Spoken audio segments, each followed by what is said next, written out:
Hello guys, welcome back to my channel. आज हम लोग करने जा रहे हैं जो अभी CGL का पेपर हुआ है, दिसंबर में ही अभी शुरू हुए थे। 1 दिसंबर से 13 दिसंबर तक हुए हैं। प्रत्येक दिन जो है 4 शिफ्ट में पेपर हुआ है। तो आज हम लोग देखने जा रहे हैं जो 2 तारीख को पेपर हुआ था उसका, ये पहले शिफ्ट का क्वेश्चन है और उसमें हम लोग देखेंगे GK और GS का क्वेश्चन। तो चलिए फिर शुरू करते हैं। यहाँ पर हम लोग का पहला क्वेश्चन आ चुका है। पहला क्वेश्चन पूछा गया था, हरिहर और बुक्का ने कर्नाटक में एक स्वतंत्र राज्य की स्थापना की और 1336 में नदी के किनारे तट पर राजधानी बनाया। तो किससे राजधानी मतलब कहाँ पर, मतलब किस नदी के किनारे उनकी राजधानी बनी थी। और इन्होंने 1336 में ही जो है स्थापना की थी। उसका जो वो राज्य था उसका नाम था विजयनगर। और ये जो है तुंगभद्रा नदी के किनारे इन्होंने अपनी राजधानी बनाई थी, तुंगभद्रा नदी के किनारे। और हरिहर और बुक्का जो विजयनगर राज्य की स्थापना किए थे उसमें 4 वंश टोटल थे। पहला वंश तो जो संगम वंश ही था। हरिहर और बुक्का ने पहले अपने पिता के नाम पर संगम वंश का नाम रखा था, उनके पिता का नाम संगम वंश था। उसके बाद एक वंश आता है सालू वंश, है ना, सालू वंश एक रहता है। उसके बाद एक आता है तुलु वंश और एक है जो है अराविडू वंश, ये चौथा वंश है। और पहला संगम वंश है और संगम वंश के संस्थापक हरिहर और बुक्का हैं। और जो सालू वंश है इसके संस्थापक सालू नरसिंह हैं। और तुलु वंश के संस्थापक वीर नरसिंह हैं। और जो अराविडू वंश है उसके संस्थापक तिरुमल थे। ये अराविडू वंश जो है इसका क्वेश्चन पूछा भी गया था, NTPC में पूछा गया था कि अराविडू वंश के संस्थापक कौन थे, तो तिरुमल थे। और जो तुलु वंश है इसमें एक बहुत महान शासक हुए थे, कृष्णदेवराय।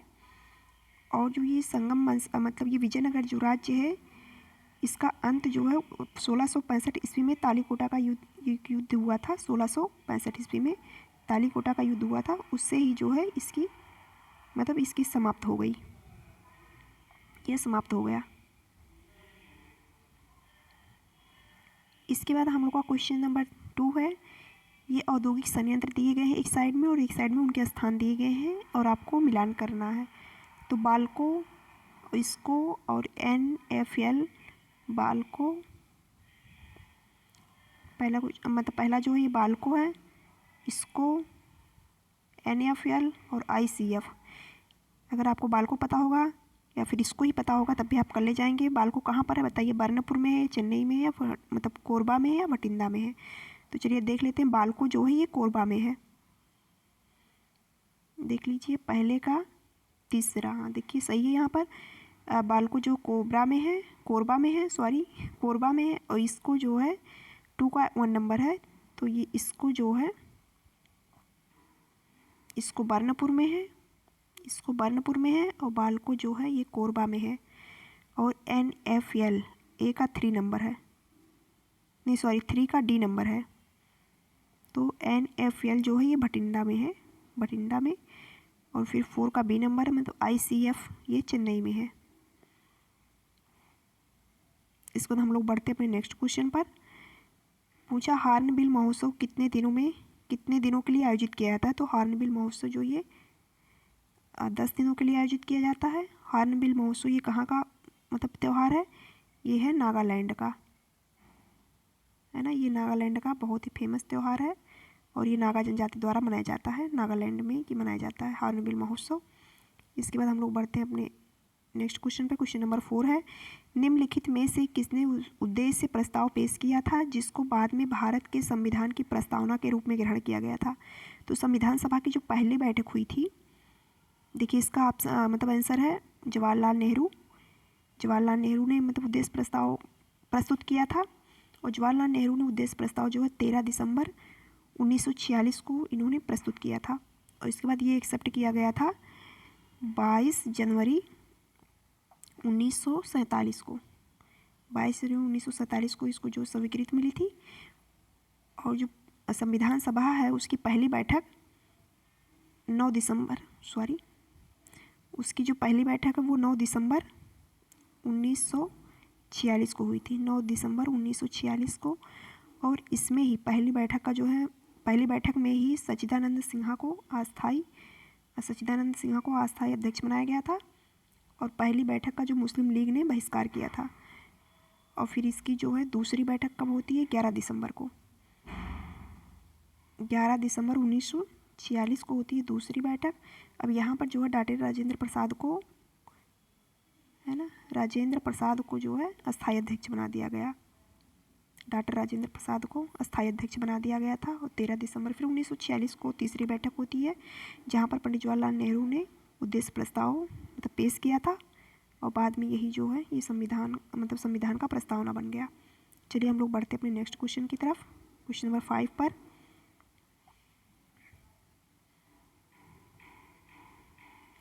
परमाणुओं के क्षणिक द्विध्रुवों से किस प्रकार के बल उत्पन्न होते हैं जो आसपास के परमाणुओं में तात्कालिक द्विध्रुव को प्रेरित करते हैं, एक आकर्षी बल उत्पन्न करते हैं और केवल कम दूरी मतलब लगभग 500 pm पर परिचालित होते हैं?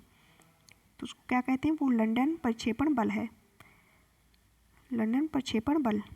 फिर क्वेश्चन नंबर 6 है, योजना राजस्व व्यय मतलब किससे संबंधित है? योजना राजस्व व्यय जो है किससे संबंधित है? पंचवर्षीय योजना से या वेतन और पेंशन से या इन दोनों से? तो ये केवल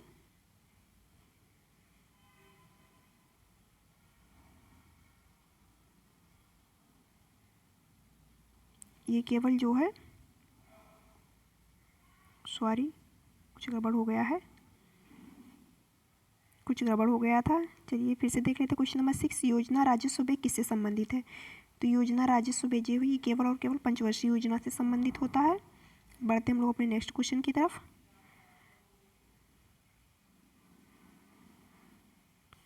नेक्स्ट क्वेश्चन जो करंट अफेयर का है, निम्नलिखित में से किसने लक्षित क्षेत्रों में हाई स्कूल के छात्रों के लिए आवासीय शिक्षा के लिए श्रेष्ठ योजना जो है शुरू की है? तो किसने? वीरेंद्र कुमार ने। और वीरेंद्र कुमार इस टाइम क्या है? वीरेंद्र कुमार ने शुरू किया है। वीरेंद्र कुमार जो इस टाइम सामाजिक न्याय और अधिकारिता मंत्री हैं, है ना। सामाजिक न्याय और अधिकारिता मंत्रालय इन्हीं के पास है, न्याय और अधिकारिता मंत्रालय।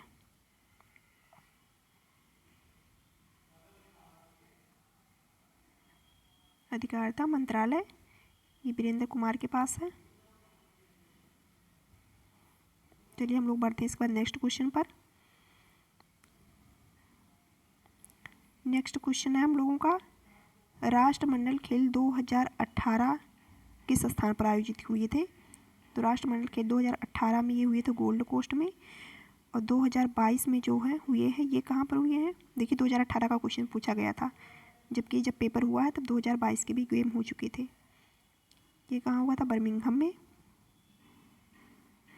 बर्मिंघम इंग्लैंड में हुए हैं ये। और इसके बाद 2026 में कहाँ होंगे? तो 2026 में ये ऑस्ट्रेलिया में होंगे।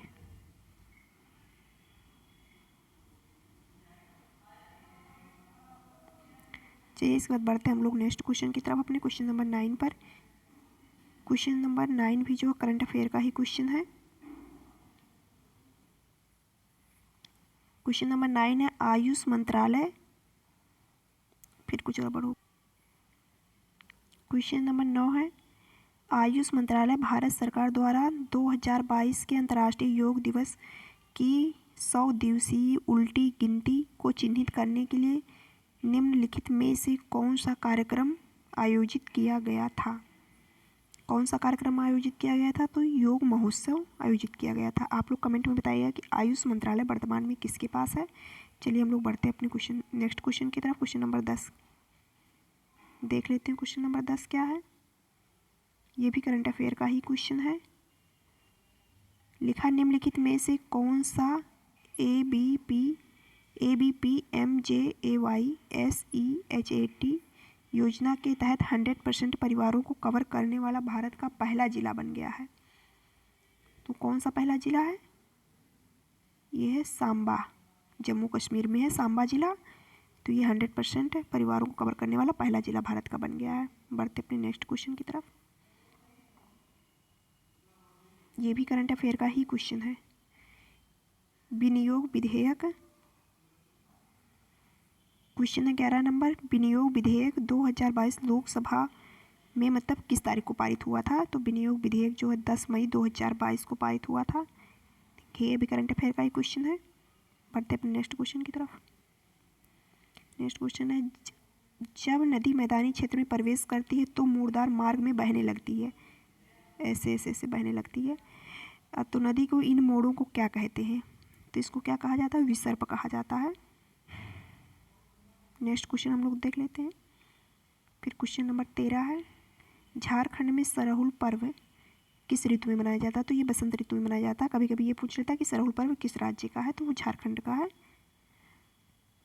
फिर क्वेश्चन नंबर 14 है, प्लासी की लड़ाई जो 1757 में हुई थी, निम्नलिखित में से किसने इंग्लिश कंपनी का नेतृत्व किया था? तो इंग्लिश का तो रॉबर्ट क्लाइव ने नेतृत्व किया था। और ये जो लड़ाई कब हुई थी? ये लड़ाई हुई थी 23 जून 1757 को। 23 जून 1757 को हुई थी ये।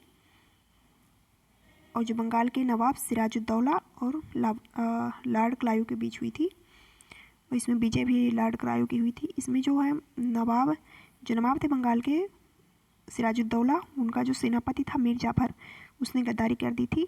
चलिए हम लोग बढ़ते अपने नेक्स्ट क्वेश्चन की तरफ। क्वेश्चन नंबर 15 है, पृथ्वी की महाद्वीपीय भूप्रपटी की औसत मोटाई कितनी होती है? तो 30 किलोमीटर औसत मोटाई होती है। क्वेश्चन नंबर 16 है, निम्नलिखित में से कौन सा शासक और पूर्वाधिकारी, मतलब पहले शासक कौन है फिर उसका जो पूर्वाधिकारी कौन था, का संयोजन दिल्ली सल्तनत के संदर्भ में सही है? तो ये अलाउद्दीन खिलजी और जलालुद्दीन खिलजी का जो उत्तराधिकारी था वो अलाउद्दीन खिलजी था। बढ़ते अपने नेक्स्ट क्वेश्चन पर। एमआरटीपी अधिनियम 1969 में एम अक्षर का पूर्ण रूप क्या है? तो ये क्वेश्चन एमआरटीपी एक्ट पूछा था एनटीपीसी में कि कब मतलब आया था या कब पास हुआ था। और यहाँ पर पूछ लिया है कि एमआरटीपी एक्ट में यम का मतलब पूर्ण रूप क्या है? तो देखिए एमआरटीपी का पूर्ण रूप होता है monopolies and restrictive trade practices. हम लिख देते हैं यहाँ पर मोनोपॉलिसीज, तो लिखा गया है मोनोपॉलिसीज एंड रेस्ट्रिक्टिव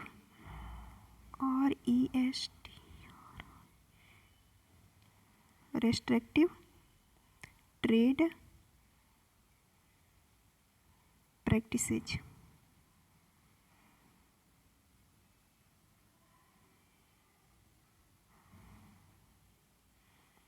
है ना, monopolies and restrictive trade practices, ये जो है एमआरटीपी का फुल फॉर्म है।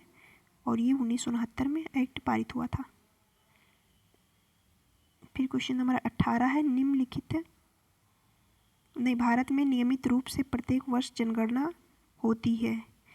तो ये जनगणना तो सबको पता है, बहुत नॉर्मल क्वेश्चन है। प्रत्येक 10 वर्ष पे जनगणना होती है। इसके बाद नेक्स्ट क्वेश्चन है, वायुमंडल में कितने प्रतिशत ऑक्सीजन मौजूद है? तो 21% ऑक्सीजन और 78% जो है नाइट्रोजन है। 78% नाइट्रोजन है और 21% ऑक्सीजन है। ये भी नॉर्मली क्वेश्चन है। फिर उसके बाद क्वेश्चन नंबर 20 है, क्लोरोफॉर्म का रासायनिक सूत्र है। तो CHCl3 है क्लोरोफॉर्म का रासायनिक सूत्र। क्वेश्चन नंबर नेक्स्ट है, संगीतकारों उनके वाद्य यंत्रों का निम्नलिखित में से कौन सा युग्म गलत है? तो उस्ताद बिलायत खान, ये सितार वादक है, ये सही है। पंडित रामनारायण सारंगी, ये भी सारंगी बजाते हैं, ये भी सही है। बिस्मिल्लाह खां शहनाई, ये सही है। लेकिन के वैद्यनाथ जो है सितार वादक नहीं है, यानी कि ये पहला वाला ही ऑप्शन जो हम लोग का सही होगा। फिर हम लोग बढ़ते अपने नेक्स्ट क्वेश्चन की तरफ। भारत का नियंत्रक एवं महालेखा परीक्षक निम्नलिखित में से क्या है? मतलब 3 सदस्यीय निकाय है या 6 सदस्यीय निकाय है या 1 सदस्यीय निकाय या 2 सदस्यीय निकाय है? तो 1 सदस्यीय निकाय होता है भारत का नियंत्रक एवं महालेखा परीक्षक। ये जो है अनुच्छेद 148 में दिया गया है, 148 में दिया गया है। और ये जो राष्ट्रपति इसकी नियुक्ति करता है अनुच्छेद 148 के तहत। हम लोग बढ़ते नेक्स्ट क्वेश्चन पर। निम्नलिखित में से कौन सी नृत्य शैली अरुणाचल प्रदेश राज्य से संबंधित है? तो ये कौन सी है? बुइया। अरुणाचल प्रदेश से संबंधित धमान, ये धमान जो है ये धमान जो पंजाब से संबंधित है। पंजाब का और भी फेवरेट है, एक है भांगड़ा, एक गिद्धा, और ये जो गरबा है ये गुजरात से है। ये कहाँ से संबंधित है? ये गुजरात से संबंधित है, और गुजरात में एक होता डांडिया भी है गुजरात का। चलिए नेक्स्ट क्वेश्चन पर। क्वेश्चन नंबर 24 है, निम्नलिखित में से कौन से जंतु कूटगुहिक नहीं होते हैं? तो स्कॉर्पियन जो है कूटगुहिक नहीं होता है। उसके बाद बढ़ते हैं नेक्स्ट क्वेश्चन पर और लास्ट क्वेश्चन पर।